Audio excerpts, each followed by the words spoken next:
Hey, Renter Retires, it's Adam Schroeder here, and today we are once again joined by Chris Reid. He is a fiduciary who runs his own investment company and helps specialize in the insurance world.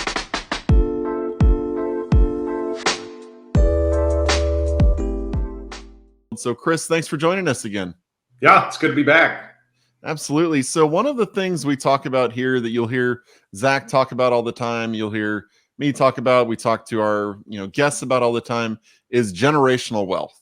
And that's really kind of what we're doing with our real estate business as we're buying rental properties and building our portfolio. But you run in the insurance world, and you can have a product that can actually help build generational wealth as well. Can you run us through a little bit about kind of how the generational wealth and insurance can coexist? Yeah, absolutely. I really love where you guys come from because for me, generational wealth isn't just like money that we pass on, assets that we pass on, real estate, and that kind of thing. I think the most important thing we can give our families is our time while we're here, because that's all they're going to remember, right? So I love real estate for that. My portfolio allows me to spend more time with my family, and I love what you guys do for your clients. It just working with you guys and being on that same team of doing the best thing for the client and the ultimate win-win, which is very uncommon in both of our spaces. That's why I love talking to the people who come to me through you, is because they're just so happy with you guys and like the things that you guys have done for them. So first and foremost, I'm just pumped that you, me, Zach, all are aligned, right, in our values. From an insurance standpoint, I spend a lot of my time doing financial plans, asset management, stock market, real estate portfolios, and all that kind of thing. But at the end of the day, it's kind of funny.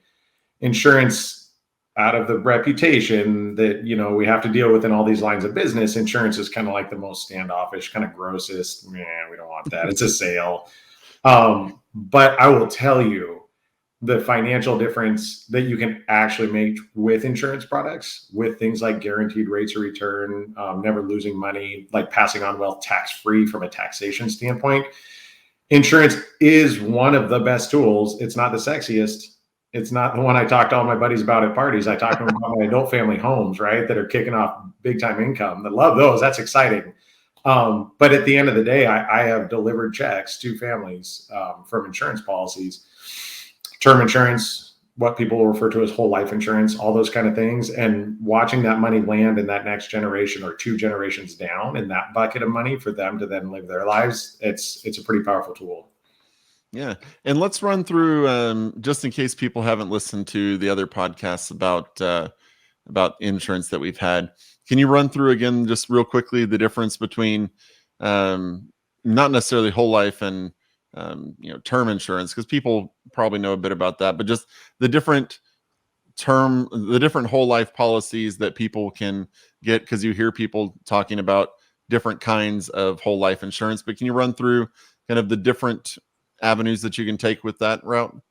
Yeah, so you're right. So there's term and permanent is kind of the two blanket terms that I use. Term is renting, permanent is owning, right? It's the best way to explain it. But then when you start talking about permanent life insurance, whole life, universal life, indexed, variable, participating, non-participating, dividend paying, like, oh my goodness. I get doctors and lawyers, a ton of professionals and things like that, because we talk about tax shelters and all that kind of stuff. And my goodness, if you want to go down just a dark black rabbit hole of egos and marketing and just the weirdest conversations, go ahead and look up the difference between like whole life and index universal life. You're going to get into the weeds. The best way I can explain it is like if you're looking at a car lot, everything on that lot is a car. Everything has four wheels and will go. But there's like some Ferraris, there's very few Ferraris, and there's a whole bunch of Pintos, right? So one of my frustrations and one of the reasons why I agreed to engage with Zach and get in this business relationship with you guys is because I believe in what you're doing. And I know mathematically what you're doing is better than other stuff in the real estate world. Same thing. At some points, it's almost exhausting for me to try and ply people out of that whole life versus universal life, because I'm a completely independent broker. I don't work for one company. I have the illustration software to run projections on almost every policy in the country. So I'm not some guy selling some program where I'm going to jump up and down and talk about making you rich and overnight wealth and be your own bank. Like, it doesn't blow my hair back. I'm a professional who has for multiple reasons. For a decade. So, so just generally high level, one whole life insurance. I will tell you, people say, well, I had a guy say, well, I don't have a dog in the fight. I don't know which one's better for my clients. And I said, well, I do, right? There is a mathematical difference. And to put real rubber on the road, I have a guy right now, he's got 2 different Northwest Mutual and 1 Guardian policy. He's paying a total of $75,000 into these 3 policies. His plan was to pay for another 7 years and stop. So we looked at the projections from those 3 companies. And when this guy is 65 years old, he should have about $1.2 million tax-free that he can pull out of those whole life policies. So running a very conservative side-by-side. If he was in a better chassis, if he was in the Ferrari instead of the Pinto, he would have $2.4 million. That's real money. That's not some sales pitch. That's not some guy on the internet trying to get you to wear his t-shirt and buy his product and his training. That's real, actual money that this guy can use to, I mean, he makes decent money, right? So he's going to be worried about things like sending his great grandkids to college or these irrevocable life insurance trusts that he's going to set up and all these things. But I don't care if you're putting $500 a month or $75,000 a year into a product. It should be going into the product that is going to do the most for you and your family.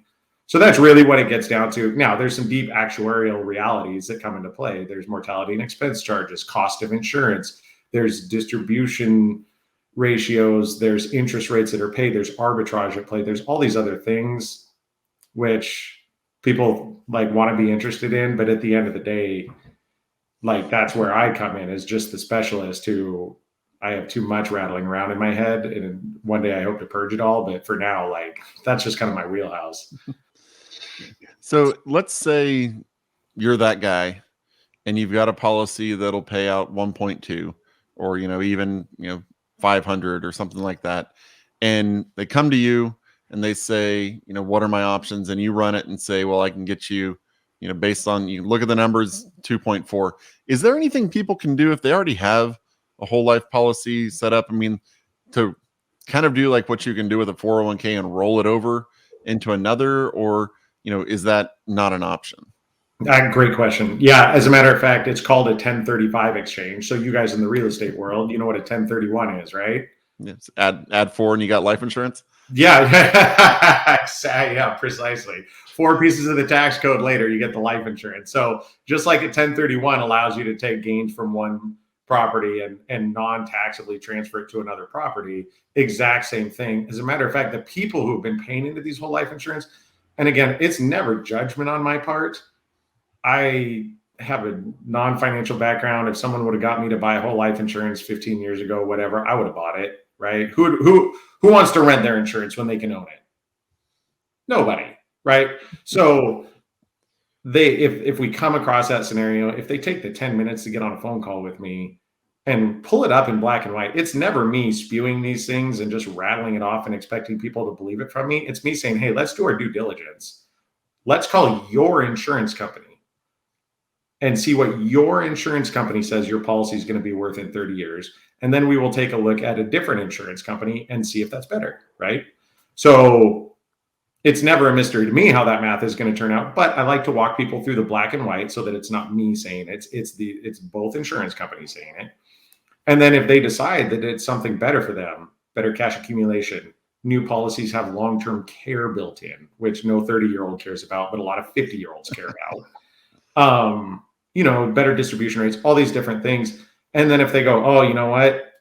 Once they dig down into the Google machine and ask me all the questions, and I'm more than happy to answer them, then yeah, it's no problem. You get qualified with a new company. You do a 1035 exchange.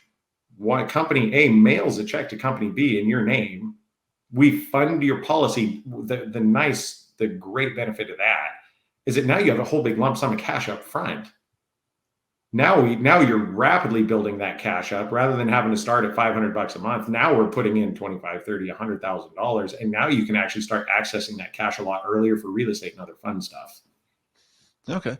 And so when it comes to that kind of, you talked about due diligence and calling up the people and talking with them about, what your policy is going to look like in 30 years with each one.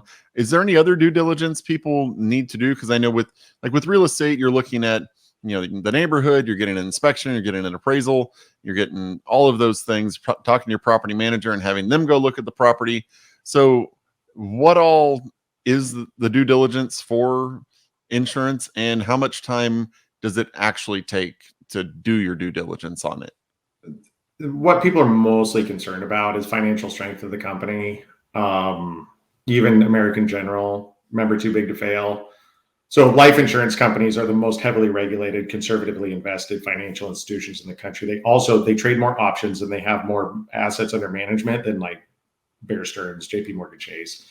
So from a financial strength standpoint, and on occasion, your little rinky-dink companies will fold, but they get purchased by other insurance companies. And a lot of times those policies even get better after they get purchased. So the due diligence piece, like we can cover that at Standard & Poor's rating, Moody's, AM Best ratings for those type of things.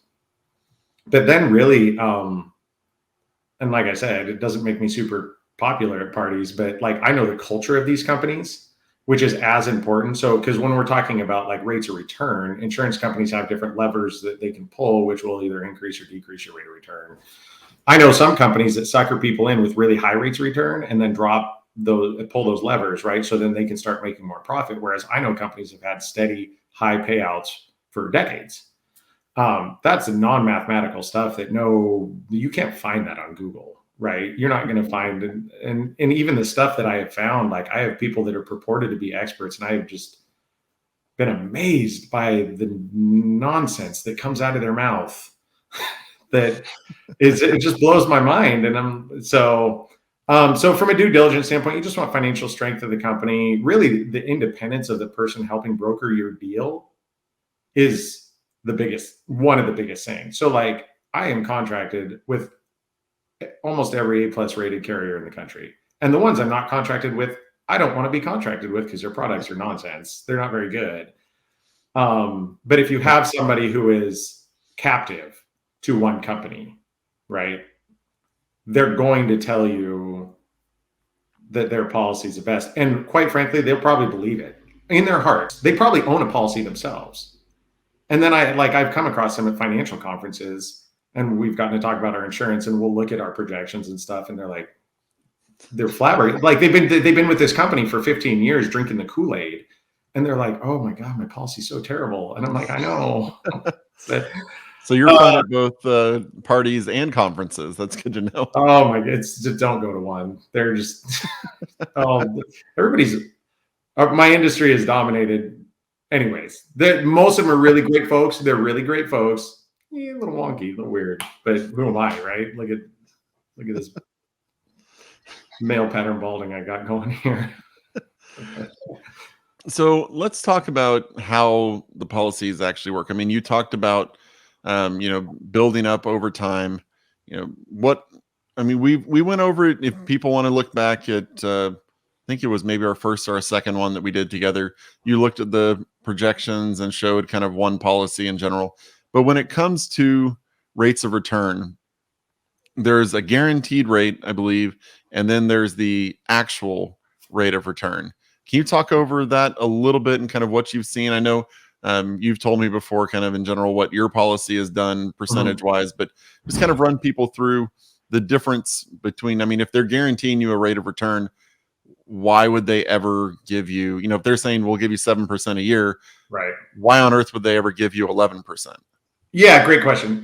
So what you're talking about, well, the difference between the two vehicles there, especially whole life versus universal life, one is dividend paying, and that dividend is declared by the board of governors. I'm not one to knock them down. They've always paid, whole life companies have always paid a dividend. The question there is if it's declared by a board of governors, every dollar that they give you is going away from the company. So it's actually ironic. One of the things I run across is some of the captive companies have AAA plus gold-plated platinum level financial strength ratings. And that's awesome. It makes me feel good. The problem is when you realize they are so financially strong because their war chest is so full of money that they're not distributing to their shareholders or policyholders. So that's really kind of the old school one. The new school ones make such better rate of return because they actually participate in the stock market.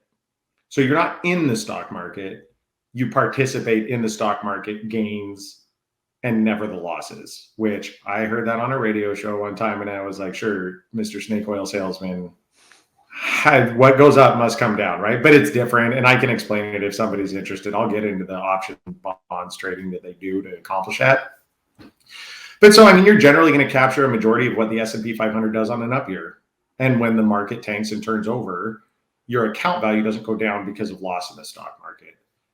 So then that usually dovetails off into a conversation about, well, what if I just put this money in the S&P versus this insurance contract? The question is, it depends. If the market goes up and up and up and up and up forever and ever and ever and ever and ever, and you're willing to stay fully invested in the S&P 500, even when you're 70 years old and completely relying on that money, probably the stock market, maybe, I don't know. But there's no rule that says the market doesn't go down for the next 5 years or go cycle. How about up and down? That's one thing people don't see coming is a sideways market. Well, in that case, maybe a life insurance policy might be a little bit better. But the most complete answer you can get from anyone is one's not better than the other. They're just different. They're just different. One creates tax-free cash accumulation. The other one is taxable. One goes up, one down. The other one goes only up. One pays off if you die. The other one doesn't, right? So, but I mean, from a rate of return standpoint, because I know people want that number, north of 9% typically, like in a good year. So like not sexy, but super sexy when the market's tanking. I'll tell you that. I mean, you look at the historical averages of the stock market and people say it's, 8 to 10%, but if you take it, decade by decade, sometimes, or like a rolling decade, it's sometimes not so pretty. Cool. Go from the top of the dot-com bubble to 2015. It's like 13 years of stagnation. Yep, so, absolutely. So you've mentioned, and I want to go into this again. I know we've touched on it before, but when it comes to the generational wealth, I guess let's say I have a policy, it's worth $2 million. Sure. I die and it gets passed on to my kids. Are they required to actually take the policy, or can they just kind of turn it into their own policy? No, when a policyholder passes away, the death benefit pays off to their beneficiary, tax and probate free. Now, tax-free is qualified depending on the size of the rest of your estate. If you pass on $20 million of real estate to your family and $20 million of IRAs and a $20 million brokerage account, then that insurance policy is going to get lumped up in with your estate and probated. State and federal income or estate taxes are going to apply. But check with your CPA and attorney. Don't listen to me for tax advice, but there are things like irrevocable life insurance trusts, right? So that is where, especially people with illiquid portfolios, you leave your kids $10 million worth of real estate here in the state of Washington, and the state of Washington is going to come after you for $500,000 or $600,000, right? So now your kids are looking at this portfolio of real estate. So first and foremost, first world problems. I'm sorry, kids. Boo-hoo.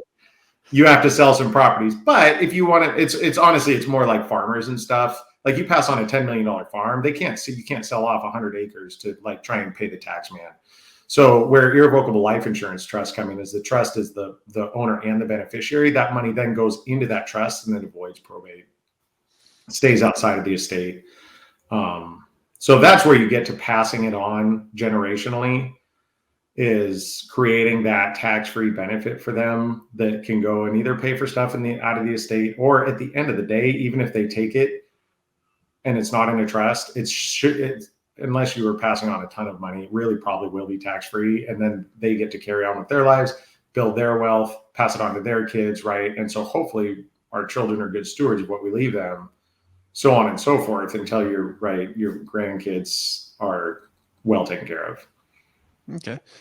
And so you talked about if you get like, $100,000, you can, you're rolling over with the 1035. Let's say I pass on even $1 million to my kid with the life insurance. How much are they actually able to fund into their, if they want to create their own to continue handing down, how much can they fund their own account if they're just starting it? Well, I mean, Adam, I hope you live long and prosper. If we're leaving your kids $1 million, they're probably going to be in their 60s, right? So at that point, if they come to me or my son with $1 million of tax-free money, you can actually lump some money like that into a life insurance contract and blow up and create this other huge, big death benefit. Now it's called a modified endowment contract. It's like a more complex version of life insurance. Sorry.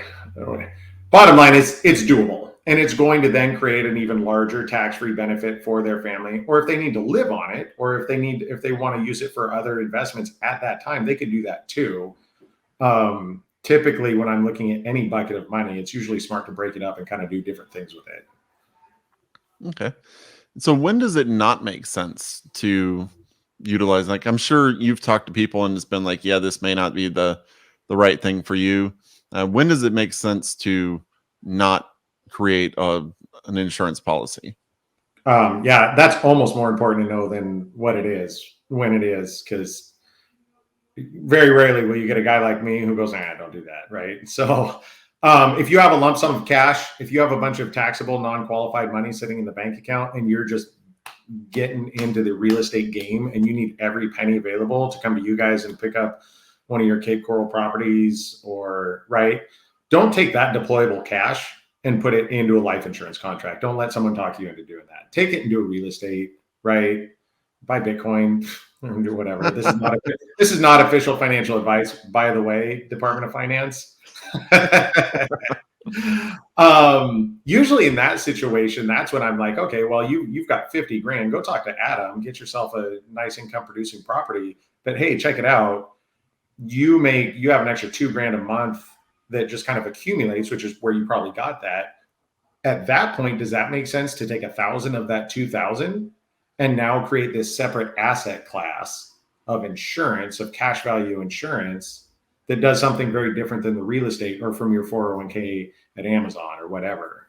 So that usually that makes the most sense, is to take that monthly recurring stuff, get involved in a tax-free cash growth vehicle like life insurance, but then take that 50 grand and go buy a duplex or a quadplex or a rental or something like that. So that's one time when you don't want to get into it.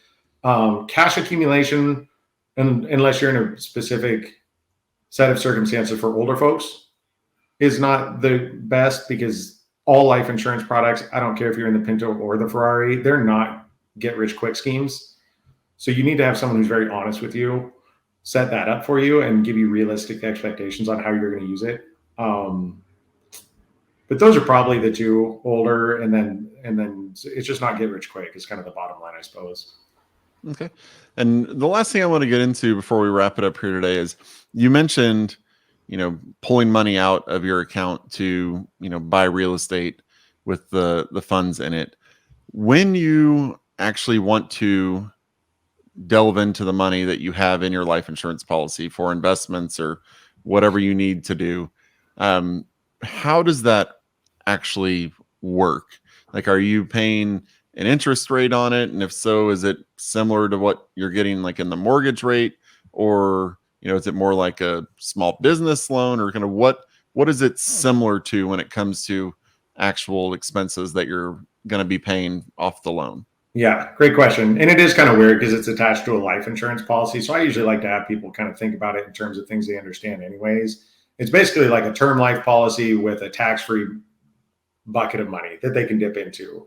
Or I do like the be your own bank moniker, because it's like, hey, if I had the bank of Chris Reid up the street instead of Chase Bank, and I logged into that account and there was $100,000 in there and I wanted to borrow $50,000, I would much rather walk up the street and borrow it from myself than from Chase Bank. Because, so from an interest rate standpoint, most of the best policies are capped. They have capped interest rates of like 5%. And since even with the Feds making noise right now about interest rates, the insurance companies base their contractual interest rates based on current market rates. So interest rates right now are hyper low. So insurance companies have written these very low capped interest rates into their policies. So I can borrow money off of my policy with a cap of 5%. So even if in 20 years interest rates are at 15%, I will have a bucket of money at 5% that I can borrow from. So that's generally kind of what you're looking. So they're in the single family residence financing space as far as interest rates. Typically, they'll kind of track that. The nice thing is if I borrow $100,000 from myself at 5% interest, out of that 100,000, out of my account value, they'll take like that 5,000 in interest for the year. But if the stock market returns me 10, they'll actually pay me 10. So I'll arbitrage and gain $5,000 on that loan. So do not ask me how they do that, because I know more than I would say a lot of folks, but I still I haven't unwrapped that thing, but I've seen it in action and it's super cool. So it works because it works. It works. Yeah, I'm not going to question it. When they give me money out of my policy, I'll just let them give me the money. All right. Well, is there anything else you want to cover today before we wrap it up? Nope. No, I think that's about it. All right. Well, thank you so much for joining us today, Chris. Really appreciate it. You can get in touch with Chris by going to the Rent to Retirement website and clicking on the About. He is on our Meet the Team page that is there. Once again, that's at renttoretirement.com. You can also see all of our inventory that's there on the list that you can buy with the money in your policy, or if you're one of the people he said don't do it, then you can buy it through there. But that's renttoretirement.com. If you have any questions for myself or that you want me to pass along to Chris, you can email podcasts@renttoretirement.com. That's podcasts@renttoretirement.com. We really appreciate you going on your podcast platform and leaving us a review. Really, like I said, that helps other people know that it's a podcast that you enjoy and something they should check out. But otherwise, head on over to renttoretirement.com, see what we're all about. You can schedule a call with Chris right there on the website, and we'll see you on the next episode. Thanks for watching the Rent to Retirement YouTube channel. Check out some of our other videos, like this one, or this one here.